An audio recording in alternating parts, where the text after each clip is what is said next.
Welcome, welcome, welcome. Hello, I'm your host, Mrs. M. And if you haven't, make sure you click the link below. That way you can subscribe to my channel and not miss out on anything you need to scale your business to six figures and beyond. Pow! So I'm so excited to do an interview today with Susan. Susan is going to talk about how she was awarded a multi-million dollar contract, how she actually got started with Crack the GovCode course, which we have now, our open enrollment. So we love sharing our success stories of our students. So I'm going to open up to Susan.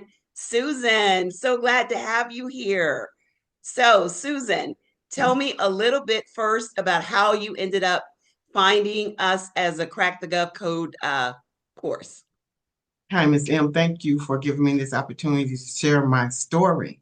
Thank you. I was in another training for government contracts, Okay. and one of the students introduced me to your course, and that's Wow. how I met you.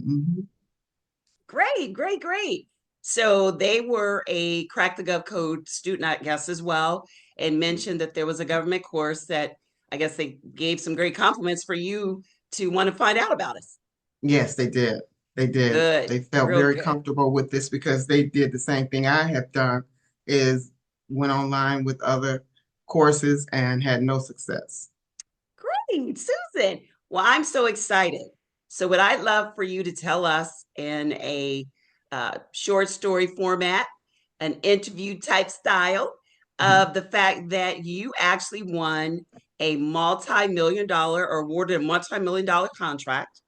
I'd love to know how you found the contract. I don't know if it was on sam.gov, someone found you, but I know I have a formula with Crack the Gov code called OBART, which is offer, buyer, avenue, relationship, and teaming. So each Mhm. one of those is what I put in front of my students. Sounds simple, but it has a lot of moving parts to it because that's what's really nailed down and had us been able to award so many contracts to our students.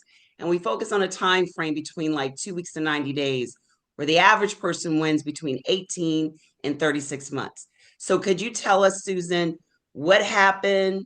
How'd you win this multi-million dollar contract, and share that with other individuals that may be on the fence about government, especially with all the things that they think are going to change? There will always be opportunities. Absolutely. So could you start out, just kind of give us your story? Well, Miss M, I don't like I explained to you, my family was in the funeral business, and I did a spinoff and opened a memorial company that serviced our clients and the community clients. So Okay. one day, a a supplier came into my office, wanted to supply me materials, and through our conversation, I expressed to him that I was interested in the veterans contract, and I Oh, needed I needed two things from him. okay. One was the contact at the VA, Okay. and the other was um, where to find the memorial product, the marble, because the VA has specific marbles that they use that no one else has used. Oh, wow. So Specific marble they use, no one else is you. So you mhm, just knew that you wanted a contract with the VA. You hadn't looked one up, you hadn't found one. You just knew you wanted one, right? that I've always wanted one. And it Okay. just came out in the conversation because I was already being supplied, and I told him this was my interest.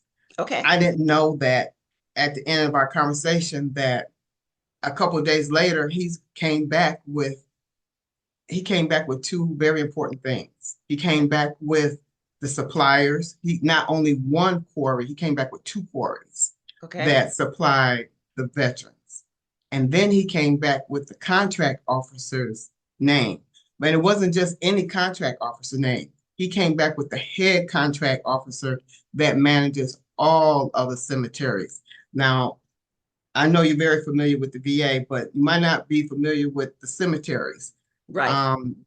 She managed over 400 cemeteries nationwide, and that's a big Wow. responsibility. So Wow. I gave her a call, Okay. and she vetted me, Okay. And then she sent me the contract information. Okay. And not only did she send me the contract information, she gave me two other individuals that already has the contract and is working in the contract so that they could give me the ins and out of the contract, what supplies I need. They gave me everything. Um, Wow. one was a man, I think in Tennessee, and another one is, I think it's in Mississippi. But Okay. nevertheless, time rocked on. I submitted my bid. I'm in my office 10:30 at night because I have this really nice office. You can see Okay. the street scenery. Phone rings at 10:30 at night. It's her on the phone. Okay. I wasn't expecting to hear from her. And she said, not only, Susan, did you win one contract, you won two contracts. And one contract was for 12 states, and the other contract was for 8 states. And it totaled to $3.1 million contract. Okay. Hold on. Hold on. Hold on. My mind's blowing here for a minute. Okay. Okay. So when you said she vetted you, she just asked you questions. You having, once again, I always say, try to deal with something we know. You felt very comfortable with what you were doing. You just Yes, didn't maybe know how to get the connections with government. that's And correct. so this person you talked to, kind of like in the civilian sector, you let them know what you're interested in with government, and they connect you with the prime person that could open some doors. Yes, And yes, so she vetted you, asked you questions. Was it questions on material? Was it questions on what was it questions kind of what was the area of questions? A lot about your business, how long you've been in business, what? she wanted to know my experience in the Okay. business and the industry. Um, and that said a lot. So we had a Okay. detailed conversation about that. And The, once everything was completed with her and her system, she sent me the contract information directly. So what I think a lot of times happens is if a contracting officer can justify a sole source, that they Mhm. think this is a person that can do this, they can once again use that relationship, making sure the person's a good fit. They're just not going to give it to anyone, but they vet you, they check you out, they make sure you're a good fit. But what I love to talk about is all this comes down to, in my opinion, really, really, really your offer. If you hadn't answered the questions right, or if you had not built the relationship with person number one, you never would have gotten to person number two. Also, people think you have to be a veteran to get veteran contracts. That's not true, correct? No, no, See, it isn't. so a lot of opportunities are going to go to veterans first, but if a veteran cannot fulfill it, they're going to go outside to find someone to fulfill it.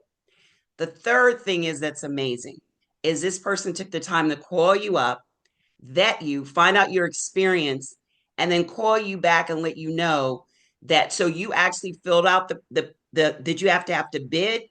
Did you have to put the numbers together, or you Yes, had to that's put why that she together? introduced me to the other contract Gotcha. awardees, and they helped me with my numbers. Oh my God. Okay. So Yes. once again, that sounds like teaming. You can Hmm. have someone team with you that has been awarded a contract. You're not their competition. Maybe you're doing something a little different. And or they may just have the kind of spirit that they just want to help you. And Hmm. so what was that value amount again, Susan? 3.1 million. 3.1 million. Yes. So I just want people to know that this person went from not even knowing that there was an option out there to make this kind of money to Yes. then finding out that there is, to go through our OBARD system, which is our offer, buyer, avenue, relationship, and teaming, offer it, they found the buyer. The avenue was probably more or less, like I said, a no bid. Then to have the relationship and the teaming wraps out the whole thing. I am so impressed, Susan. I know when I had you come to me for Crack the Gov Code, I know that you had a sense of maturity about you. You were serious, and I know that we have since grown on. You joined our Black Belt program. Tell us a little bit about the conference that you came to as a Crack the Gov Code student. We do one conference a year where it's at no cost. just so that I can kind of work with our students and train them. And you actually came to it. I think it was what, June of last year or June of this year. It was June, yes. Okay, so you came to the conference as one of our students, and it was one of the largest government conferences. What was your experience at that conference? The conference was very, very nice. Okay, First of all, meeting all the people that's in the course was nice, and got to build relationships with them, okay. which a lot of us are working on doing joint ventures because of people's experiences and skills. But not only with meeting people that was already in the course, meeting the other government contractors. They are so eager to speak with you. They take the Yes. time with you. Um, they explain things, they have information. And one thing that I would like to take advantage of the next time I go is where you sit down, you register for it. The Maybe you could, matchmaking. the matchmaking. I spoke to a lot of people after the conference where they did do some matches and they did win some contracts. It's amazing when you and I, so what I do with my Crack the GovCode students is I'll have two conferences, and we do like VIP winners, and we'll take someone that's in our course that will draw their name, and this is just a part of what we do as a bonus, and they will fly all expense paid trip from wherever they are in the continental United States, visit me in my DC office, spend 2 days with me. And one of the winners was James Murray, and he got to spend some time with Susan. And so, what I love to do at this conference is we have a lot of students. We have thousands of students now, and they'll come again and again and again to these conferences. And you'll get to meet people, and we do small groups. So, that's part of the teaming. And you'll put a face together with someone you've seen on Zoom, but they'll come together and actually start to build relationships, friendships. And when we go to these conferences, it's amazing how you walk down one aisle. I think we went down one of the aisles, and I can't remember the agency, but it might have been the Department of Army. The gentleman was there. He's giving you his card. He's giving you a list of all the Ozabus. He's telling you who the people are. They Mhm. are, like you said, so eager when they see you're serious and when they know you're investing time and going to the conferences, going down and talking to them at the booths. All these agencies are, and they have the head people there. They're standing there ready to really give you some viable information that you can implement and win contracts. Maybe you won't win a $3.2 million contract like Susan, but you can win even if you start with a 10,000 one. So Mhm. I would love to invite you to hopefully join us at our next conference by becoming a Crack the Gov Code student. Susan's had some great experiences. Hope she continues with us. She's now in one of our other programs. When she went through Crack the GovCode, she kind of elevated to one of our other programs. But we do have open enrollment. Our actual cart closes on a Friday at midnight. So at 11:59, that will be it for our open enrollment. It is first come, first serve. We do only take a certain amount of students because we try to be hands-on. So Susan, I just like to ask you, what was the best thing you liked about Crack the GovCode? If you had to summarize it, what would you say was the best experience that you felt? And I know you've done a lot of courses. What was your best experience? Being able to speak to you, Oh, that you make wow. yourself available, that you answer questions. Other courses, you don't have that.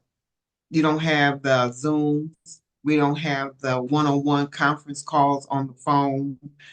Just no contact with the trainer. And Wow. your office is always responding to any questions that I might put out about a contract.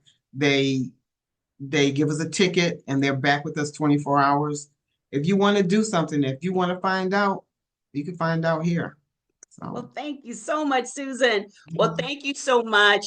I really enjoyed this interview with you, Susan. I know you're going to do great things, continue to scale your business. And for anyone that wants to get started in government contracts, do not allow all the hype of things that are changing, making a difference. At this point, you really want someone that's been in the trenches for years and years and years. And whether you decide to come with me or go on your own, don't allow all this to change your direction if you really want to do government contracts. There's millions of dollars out there that will not change. There's all kinds of things in place to make sure that just government cannot be ripped apart. Even when it comes to Defense Logistics Agency and DIBS, it's one of the things I teach in Crack the Gov Code. DIBS is going to always have to have contracts to fulfill their needs. So there will always be contracting officers. There will always be federal contractors just like yourselves. And I really, really hope you do not let anything deter you. And if you want a great place to get started, make sure you sign up, click the link for our Crack the Gov Code Academy. Love to see you there. Thank you, Susan, and we'll You're talk again welcome. soon. Yes, ma'am. Bye-bye.